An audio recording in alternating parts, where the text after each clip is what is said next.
Tinokuchingamidzai vateereri, tiri kusangana pakuverengwa kwebhuku The Great Controversy. Nhasi tiri pachapter 14 yakanzi The Later English Reformers. Tiri kubata nezvemurume ainzi iye Tyndale. Ndiye watiri kudhila nezvake mukati mezuva ranhasi. Ende kana vari kunzi The Later kunoreva kuti panga paine vamwe wakatanga wakaita savana John Wycliffe kuoperata vari muEngland. So ava ndo hwakwekupedzisira uku munhoroondo inoverengwa kana tiri panyaya dzereformation. Muchaona kuti Luther paakanga ari kuvhura bhaibheri kunyika yake yeGermany, Tyndale anosutswawo nemweya waMwari kuti aitewo the same munyika yeEngland. So muchaona kuti bhaibheri ranga rakapiwa naWycliffe kuvanhu vekuEngland ranga riine maerrors akawanda because ranga rakatranslatewa from Latin. Ndinoziva wese vanoita malanguages vanoziva ivo kuti kutranslate hakusi easy, uye kutranslata from masecond hand zvinokwanisa kunetsa. So manga muine mamwe maerrors. Saka muchaona kuti wana Tyndale even as early as 1516 Erasmus akange apublisha the Greek version ne-Latin version yeNew Testament, and for the first time vanhu vemuEngland vanoona shoko raMwari. Now zvaiita wana Tyndale avo vakange vari kutranslata bhaibheri direct from Greek because New Testament yakanyorwa muGreek. Saka izvi zvaizokonzeresa izvo kuti pashayiwe maerrors akawanda. Saka muchaona kuti panguva iyi vakange vari kuita advocate kuti bhaibheri ringe riri mumalocal languages anozikanwa nevanhu. But chainyanya kunetsa ndechekuti chechi yakanga iri kutsikirira pfungwa iyoyo pasi because chechi yaiti hatidi bhaibheri, uye kuti wakanga vachiti bhaibheri rinonzwisisika nemaprista chete, saka harifanirwi kuiswa mumalocal languages anozikanwa nevanhu. Tyndale anozonetsana nemapope because iro nyaya yekutranslata bhaibheri yakanga isingadikanwi masuva ake imo kuma-16th century, 15th, 16th century. Saka vanonetsana zvakadaro zvekuti at one time vanozopinda kana kuti vanoita maclashes. Vanosvika pakuti umwe a-learned Catholic doctor anoita controversy naTyndale papage 246 yaGreat Controversy. Ndichangoverenga zvishoma. It was not long after that a learned Catholic doctor engaging in a controversy with him exclaimed, "We were better to be without God's law than the popes." Saka ndoda kuti muone imimi kuti pfungwa yakanga iri kubudiswa nevanhu wenguva iyoyo, madoctors emakatolika nevakadzidza, yakanga iri yekuti bhaibheri hatiridi, toda papa, uye kuti zvinotaurwa napopu zviri equal kune zvinotaurwa naMwari. Saka bhaibheri zvariri shoko raMwari harina basa, shoko rapopu ndo rine basa. Uchazotoona kuti Tyndale anotaura pachena zvikanzi inini handiteereri popu kana mirayiro yake, ndinoteerera chete mirayiro yaMwari. Saka muchazoona kuti anozotanga kupersecutwa zvekuti anobva atiza munzvimbo yaakanga ari muEngland imomo, obva apinda muguta reLondon achizama kutranslata bhaibheri nekupedzisa basa rekutranslata. But ari muLondon imomo anovhingwa zvakare, akaona kuti munoma handichagare, obva atiza, obva aenda kunyika yeGermany. Ari muGermany imomo anotanga basa rake ari mumaguta, but zvaita akazikanwa oripoterwa, obva mune imwe city obva apinda mune rimwe city. Notonzi at one time mune rimwe city for 2 times basa rake was hindered rekuparidza, rekutranslata kwaakanga ari kuita, also nekuparidza iyi ndaiona iri pfungwa yakakosha kuti munhu anobva murimwe guta achienda mune rimwe just kuitira basa raMwari, just for the cause yebhaibheri. Nhasi uno riri free, vanhu havafariri kuriwerenga. Hataisatendeuka here tichiona zvaiitwa nevamwe vanhu izvi? So anozotiza mune rimwe guta zvava kunetsa, anozopinda muguta reWorms iro rakange rambomirwa naMartin Luther achizvidawirira uye achizvidhifenda. So ari muWorms imomo makange muine mamwe mareformers ndo vakazotanga kunge vachimuprotecta. Anoonawo dzimwe shamwari dzake. So at this time basa rake rekutranslata rinozopera. Anoreleasa 3000 copies of the New Testament. Anotanga kuatengesa because anga riri chirimi rwechirungu, so aivaendesa kuEngland secretly. And zvinonzi at one time mumwe muprista ainzi the priest of Dama akabva atenga mabhaibheri aTindo akawandisisa, but pfungwa yaakanga ari kuda ndeyekuti akaatenga akawanda aizoapisa, but mukuatenga kudaro aibva atopromota bhizinesi raTindo. So Tindo anozobatwa, anozoiswa mujeri, anosungwa, anonzi kuti tikusunungure tudze vanhu vawakatengesera vari kukufanda kuti uite basa iri. So anozotovaudza kuti umwe wemaprista enyu ndiye akatonditengera mabhuku akawanda kudarika vanhu vese, ndivo vanondisapota ivowa, ndimi muri kundisapota. However later Tyndale anozourawa ezmataya. Now muchaona kuti shamwari dzaTindo vakaita vana Barnes, vakaita vana Frith, vakaita vana Ridleys, vakaita vana Kramer, vese vakange varipo pakusapota basa raTindo. Muchaona kuti varume ava vanga vakadzidza uye vaibva kumhuri dzakakwirira. Even Tyndale uyu anga asiri munhu wekutamba naye, anga akadzidza uye at one time aitomboshandawo mugovernment kuEngland ikoko, waive vanhu vane zvinhu zvavo. Now regai tikrosa tipinde munyika yeScotland. Kana muchatondera patakaita chapter 4 chapter 5 yemaWaldenses, even vana John Wycliffe, takataura isusu kuti muScotland makange mazomuka varume vakaita savana Columba netimu rake. So muchaona kuti maideas avo akange asina kuzodestroyiwa nekusingaperi. So simba rapapa parakange rabata England at some time Scotland yakange yasiyiwa, but muchazoona kuti vakazobata vana Pope. But however malollards aitiza kubva kuEngland kwanga kwakazara simba raPope vaiuya nebhaibheri raJohn Wycliffe vachiriunza kuScotland.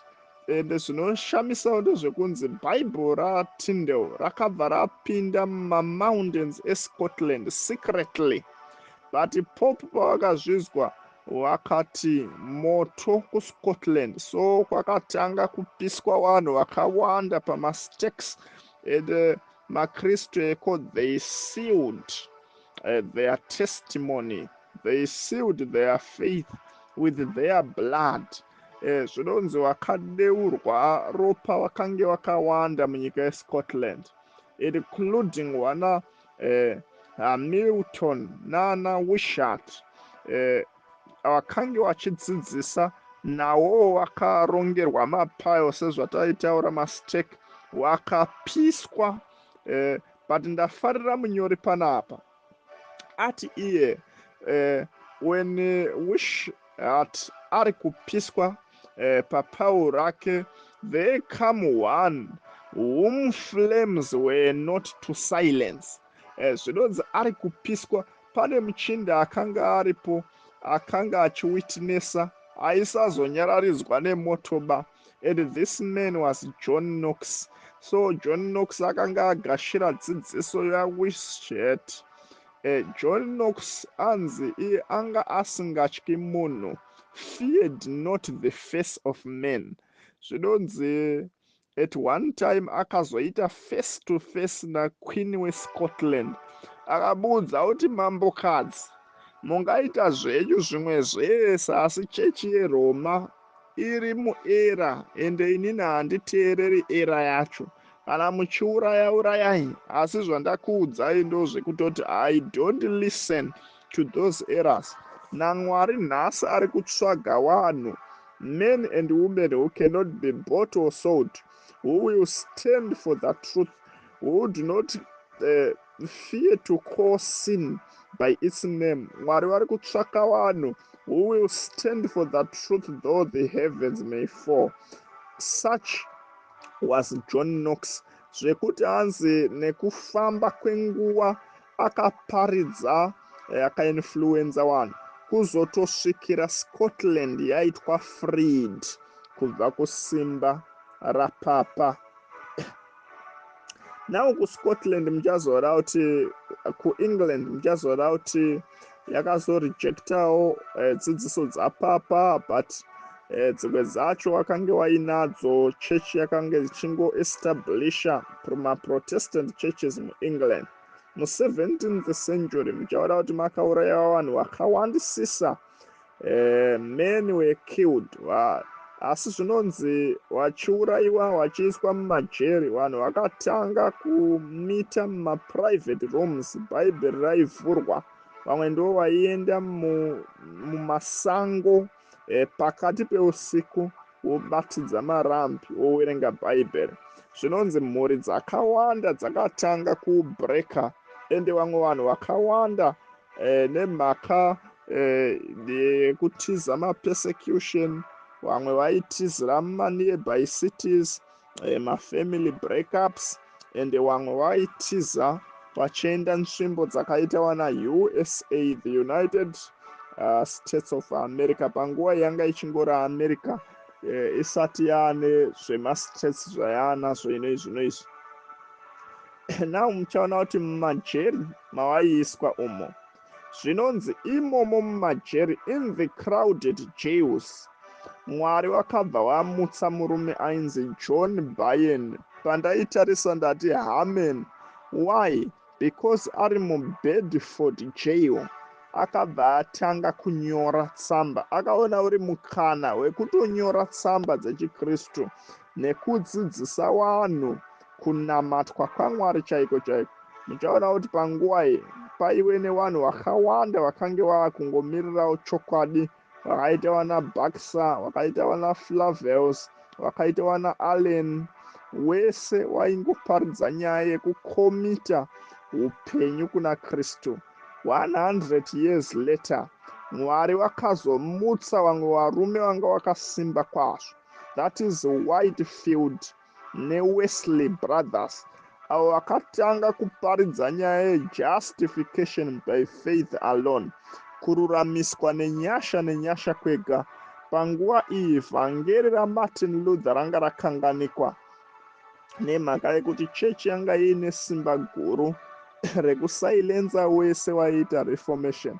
So varume ava vanosimuka zvine simba vachiparidza Jesu, uye vachiparidza kuti haasi mabasa edu kani, asi ndiMwari. Muchatoona kuti Whitefield naWesley naJohn Wesley vakamboita kakunetsana, but pane imwe nguva vanozoti no, let's set aside our difference, tiite basa raMwari. Regai nditongokuudzeiwo vanhu vaMwari kuti dzimwe nguva zvakakosha kumbosiya kunetsana kwatinoita pachedu vanhu vechechi.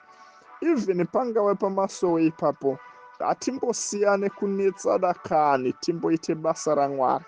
Ndati pangava pachechi penyu, pangava paSawadha, pangava paApostori kana pai, ngatimbosiya kunetsana pachedu, vana vevanhu vamwe, tiite basa raMwari.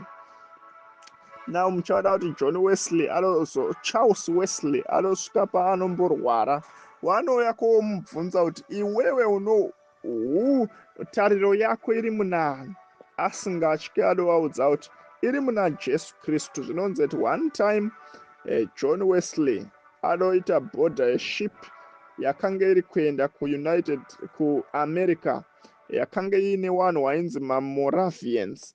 Ari mushipi iyoyo inozotanga kurohwa nemhepo, so anoda kuti iye anga ari kutya, but maGermans akanga ari muchingarava iyi vanga vasingatyi. Zvakaitika ngarava ikanetsekana nemafungu, iye achinetsekana, but the Germans vakanga vari havo quite still. Wazosvika ndo pavanozovabvunza kuti chii, zvikanzi Mwari wedu. Izvi zvanga zviri pachena kuti dzidziso dzaMartin Luther dzakanga dzaita kuti vanhu vemuGermany vawimbe naMwari amid even zvinhu zviri physical. So paanozodzoka kuEngland, John Wesley anoona pange pakaungana maMoravians, anoona pari kuverengwa tsamba dzaMartin Luther wekuGermany. Ndo paanozotanga kunzwisisa kuti iye anga asingadikanwi paprocess yekuponeswa kwake, uye kuti minamato yake nekutsanya kwake zvakange zvisina basa, chaikosha kutenda muna Kristu nemuna Kristu ega. So anotanga kusimuka nevhangeri iri, anotanga kuparidza. Vanhu vakamutevera vakadaidzwa kunzi maMethodist connection. Ndo pakatanga kereke yeMethodist apa. So Mwari wakamutsa this movement, this church, the Methodist church, kuti iparidze shoko rake. Bichaoda kuti vanhu ava vaishandiswa nemweya waMwari at one time vari munzvimbo yeEngland imomo. Zvinonzi vaiona mapersecution. Ndafara hanzi pane imwe nguva John Wesley pane munhu akanga ari kuda kumukwadza, but angel yaMwari muchimiro chemunhu. Apa padokosha apa. God's angel in the form of men yakauya ikamudefenda, wese vanhu vakadonha pasi. Michaoda kuti nguva zhinji aizama kumborohwa, but dzimwe nguva vaimurohwa vaibva varohwa kusaidi nematanda, dzimwe nguva opotserwa matombo, but still Mwari aimusustaina mubasa rekuparidza. Pakazotangawo kutambudzwa maMethodist. Vakatambudzwa zvakanyanya, pachitoiswa mumanewspaper kuti tiri kutsvaga vanhu vanoda kujoina mapurisa kundobhreka mudzimba dzevanhu vari kuteera Methodist faith tivaurawe. Because maMethodist ava panguva iyi, they were preaching Christ, vaitaura nezvaKristu naKristu ega, yet the church was against it. Yaiti nyararai nezvaKristu, nyararai nezveBhaibheri. Zvinhu zvatoda zvedu kuti tizongotaure pakupedzisira kuti John Wesley haana kunge azozarurirwa chokwadi chese, but aingozarurirwa zvinhu zvinoenderana nenguva yake. So the Reformation haina kuperera kwaari. Akange atendawo dzimwe nyaya, but panewo zvimwe zvaakazofa asati asvika paconviction, but hatisi kuzvitaura zvedu nhasi. Tinongoda kuti John Wesley anozodefenda the 10 commandments pamberi pemajaji mazhinji. Aidzikoshesa zvakadaro zvekuti aivaudza kuti Kristu haada kuuya kuparadza the 10 commandments, akauya kuzadzisa mirayiro. Saka imimi vaRoma muri kuti tisachengete mirayiro 10, muri kutoti tisawerenge Bhaibheri racho rinotiratidza mirayiro 10.